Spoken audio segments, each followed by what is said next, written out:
जो बच्चे शांतिपूर्ण प्रदर्शन कर रहे थे वो गुस्से में आकर अपने ही देश की संपत्ति को नुकसान क्यों पहुंचाने लगे। कहानी 4 सितंबर से शुरू होती है।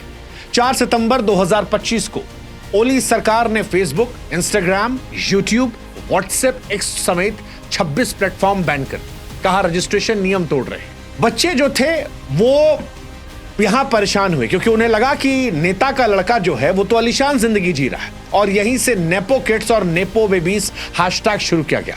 नेपाल की आबादी में जो लाखों करोड़ों बच्चे थे वो सड़कों पर उतर आए, स्कूल यूनिफॉर्म में उतरे, हाथों में किताब थी, नारे लगाते, शांतिपूर्ण प्रदर्शन था। वो मांग कर रहे थे कि उनकी बात मान ली जाए। शुरुआत में आंदोलन में कॉलेज के बच्चे किताब का बैनर लेकर थे, भ्रष्टाचार और नेपोटिज्म को लेकर आवाज उठा रहे थे। लेकिन सत्ता कई बार अंधकार में चली जाती है, सत्ता अभिमान में चली जाती है, सत्ता को लोगों से कनेक्शन खत्म हो जाता है और नेपाल में भी यही हुआ। नेपाल की सरकार अपने ही बच्चों को दुश्मन समझने लगी। नेपाल की सरकार यह भूल गई कि ये उनके बच्चे हैं, उनके मुल्क के बच्चे हैं और 8 सितंबर को पुलिस ने काठमांडू में इन बच्चों पर गोलियां चला दी। 20 बच्चे मारे गए, 300 से ज्यादा घायल हुए। किसी की छाती पर गोली लगी, किसी के पैर पर, किसी की आंख के नीचे।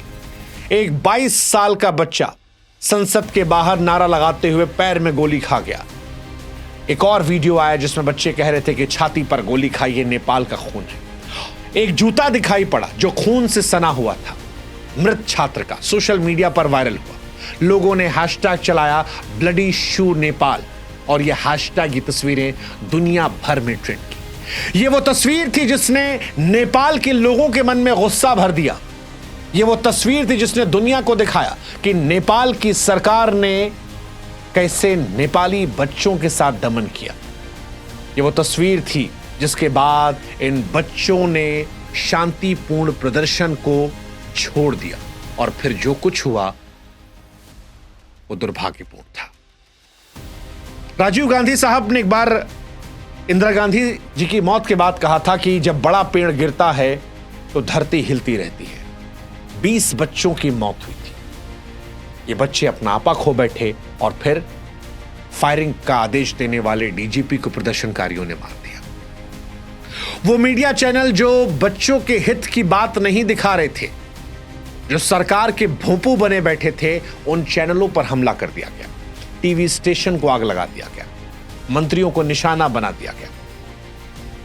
नेपाल के वित्त मंत्री विष्णु पौडेल को गली में पीटा गया, दौड़ा दौड़ा कर, कच्छा पहन के उनका वीडियो वायरल हो रहा है।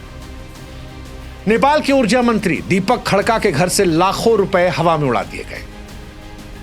पूर्व पीएम शेर बहादुर देवबा और उनकी पत्नी पर हमला हुआ, पत्नी झुलसकर मर गई। शांतिपूर्ण प्रदर्शन जो था वो खूनी क्रांति में तब्दील हो गया।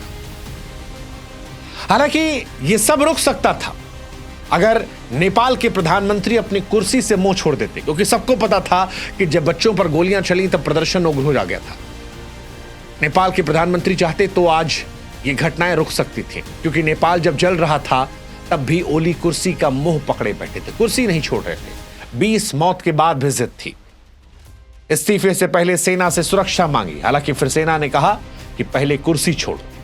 ओली के घर पर हमला हुआ तो वो तो हेलीकॉप्टर से भाग गए, शायद दुबई भाग गए। उनका सियासी सफर 14 साल की उम्र से शुरू हुआ था। कभी राजशाही के खिलाफ आंदोलन, कम्युनिस्ट पार्टी, जेल जाना, 10 साल में 4 बार प्रधानमंत्री, हालांकि कार्यकाल कभी पूरा नहीं कर पाए।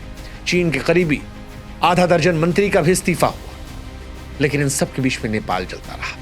और नेपाल जला क्यों? क्योंकि वो गोली मारी गई।